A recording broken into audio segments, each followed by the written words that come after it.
Foundation to provide this good opportunity to share with you guys about what I'm thinking, what I thought before through with my study experience.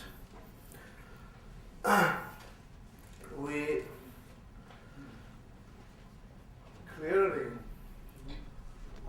with the process of modernization in China, Tibetans have been facing very complex situation, which is mixing the culture and the language with the Chinese hand. The alienating of the young generation from hometown, and also disrupting the local conditions such as village resettlement, and the negative view of the monastery. It's neglecting their contributions. So again, we have experienced for disfranchisement.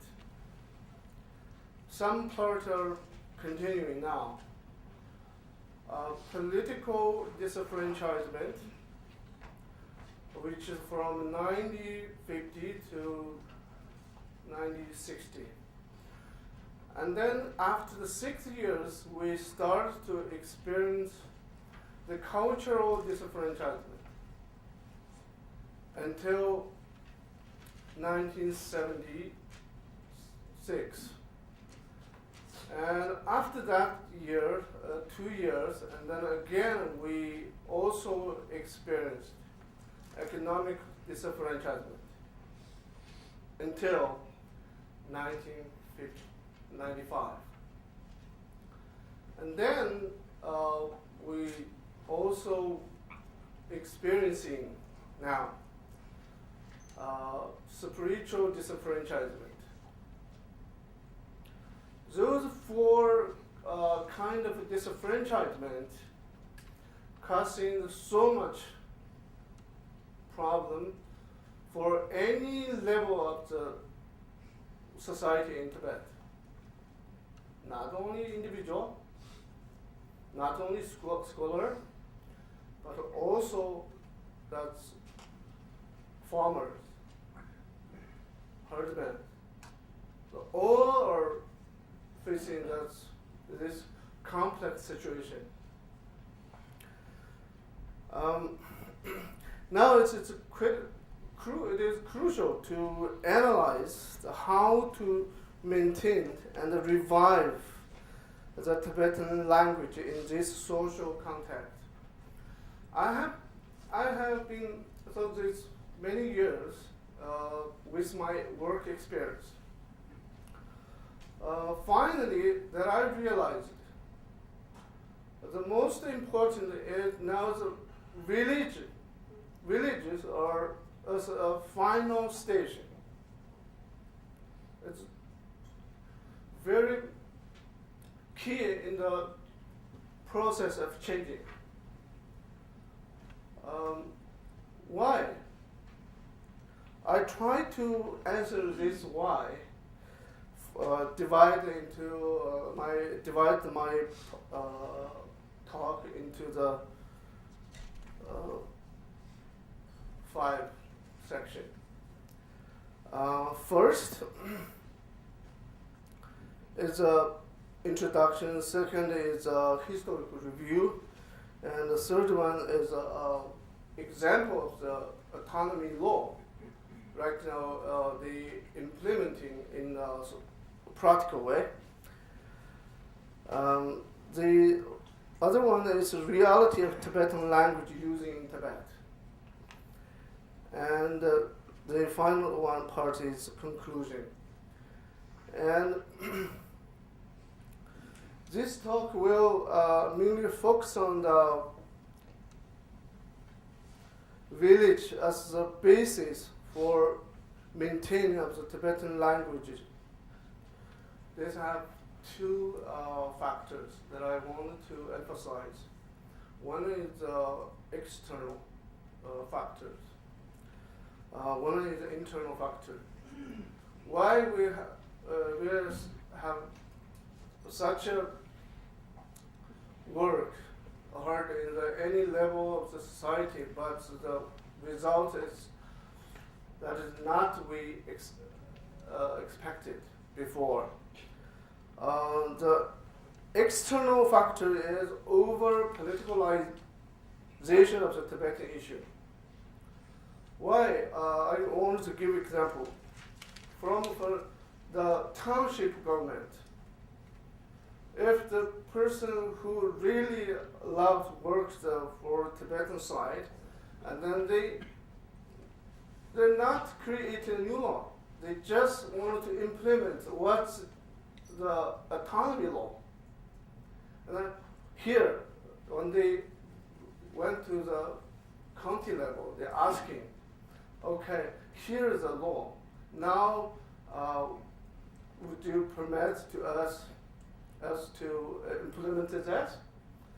And then they show that very strange face.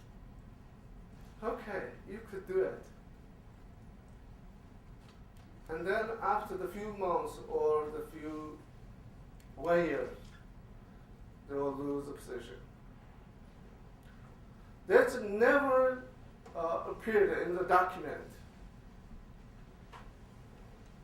And then the principal or the other local official or the county official or the prefect official, they're all kind of people, they have such a thing they wanted to do in mind, but can't practice even the autonomy law.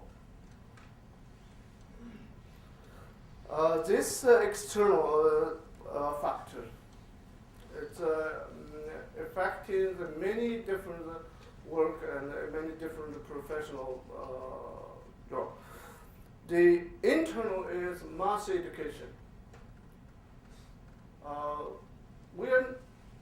We need to analyze the autonomy law, and also we need to analyze ourselves, our social structure, our population, our people. In 1986, we had a statistical analysis that said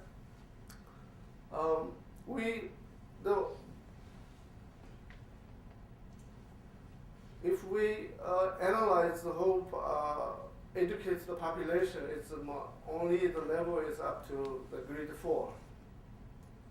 That's one. The second is in Shanghai's income. Shanghai's 1 day's income equal all Tibetan autonomous regions. 1 year's income. It's 1986. And this Jiangsu province has a county. Their 1 day's income equal to whole year Qinghai province income. We have this much difference, but also we under the same social how to say we use control that.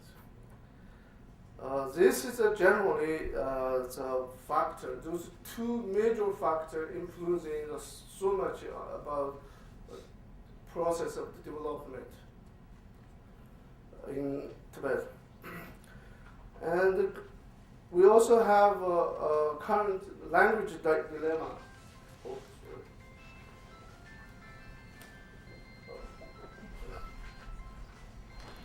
Which is, if not proficiency in Chinese, no job, it's very clear. If only learning Tibetan and English, many times they politicalized the problem. If you only study Chinese and English, you will lose your identity. very clearly.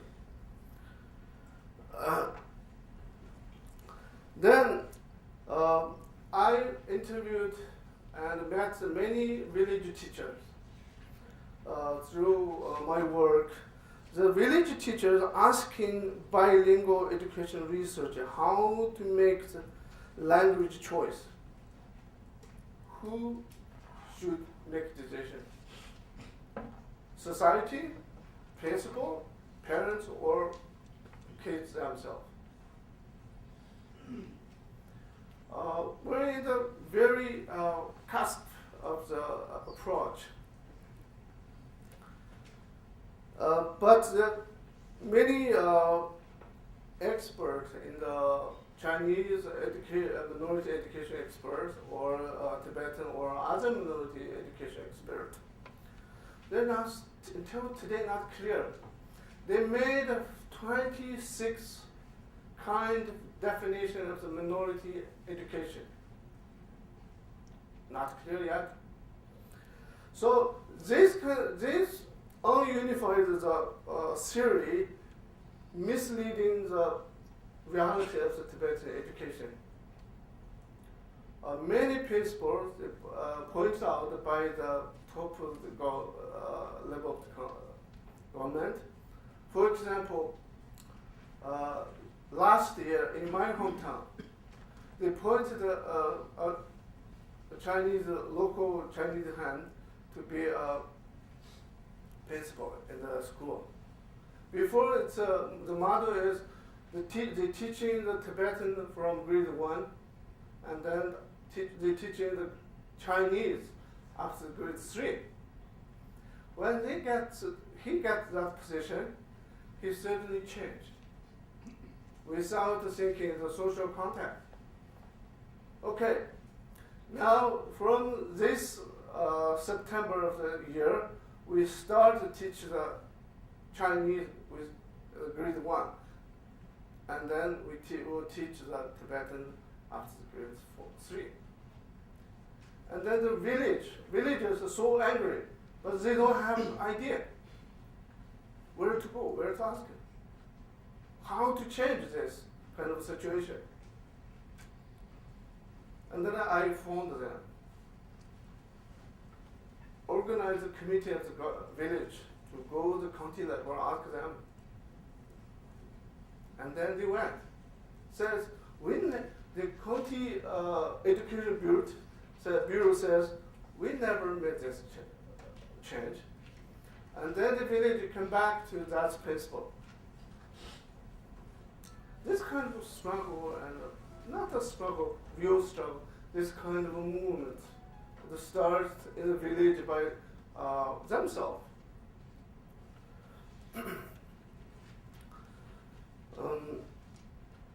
About the sediments, and a few, also there are a few Chinese minority education experts really thinking we shouldn't dominate their curriculum.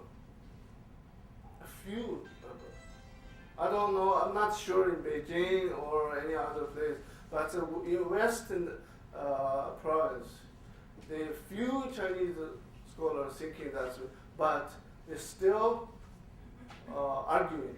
This argument not finished yet. For example, they made a policy for the curriculum reform. One is national curriculum, local curriculum, and the school curriculum. And then they say national curriculum, there's no argument. Everybody had to, everywhere in China, must be teach that. At the local level, they said, oh, now you have chance, you could teach your culture by your language. Okay, the law from top level is okay. Now, in the prefecture level, they're still arguing.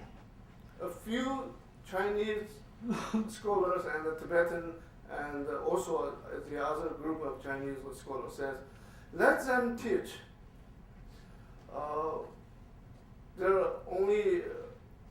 their culture and the language by their language. But the other group says you only could put your cultural content in 15% to the 25. Some group says only 50. Never go 90 or 100 or 80%. This argument continue now, not clear yet. And this is a general school educational issues. And then some, from last year, or many places start 2006, they put the English.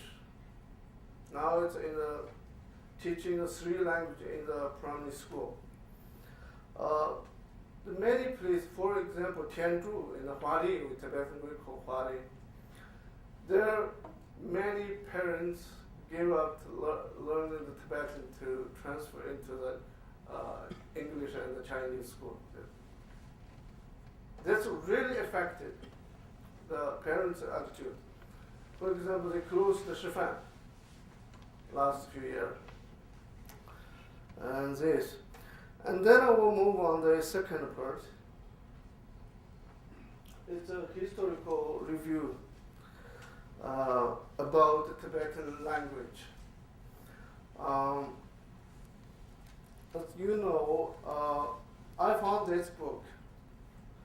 This book is called 西藏共作文献选编 from 1949 to 2005. So all the political decision made the top of the Beijing. When we looking at this book, how do they start the making the policy and how do they change their policy by the situation changing? And then the Panchen Lama made many people might know this this petition. This was the first Tibetan leader or Tibetan people who strongly criticized their policy.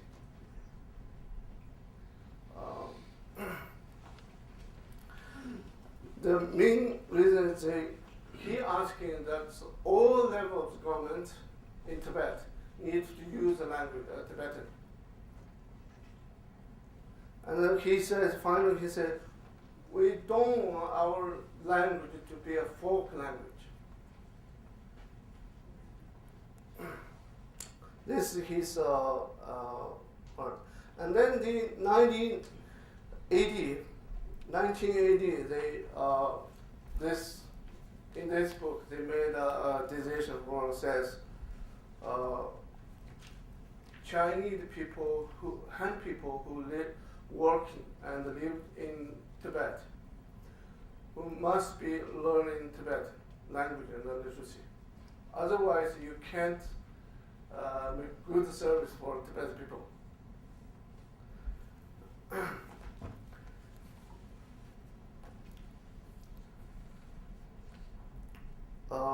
They said Han official and a part member in a minority area should learn minority language. This is their general statement, but in this book they made a particular policy for the Tibetan autonomy region. By the way, let me just translate this title. It is select documents on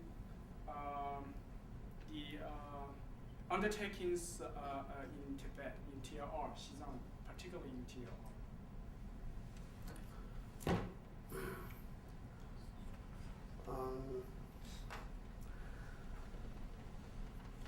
And then when we see all the autonomous autonomy law for any prefecture in Tibet and also autonomous region of Tibet, we see that looks very good.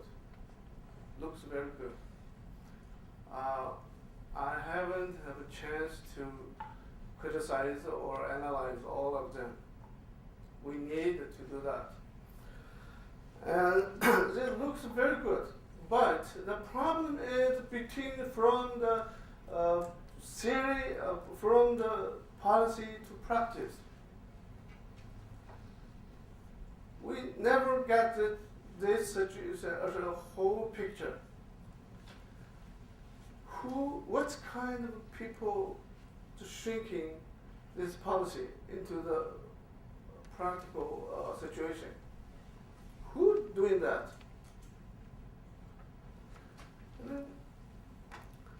This really needs to work more further, but I haven't done yet about this. We need to do. If someone who willing to do that, I would like to collaborate with them. The third one. This is another example of the Gannan Tibetan autonomy as region's law on autonomy. The section 6 is on education. It looks more good. Looks more good. They said you establish the system of the education step by step, and you also must use the Tibetan language in any level of the school and the class. You could have the college or university in your region. And also you could main language is Tibetan to teach any subject. And also says in high school, you also could teach Tibetan history. Not only history of Communist Party, you also can teach Tibetan history. That's very good, I think.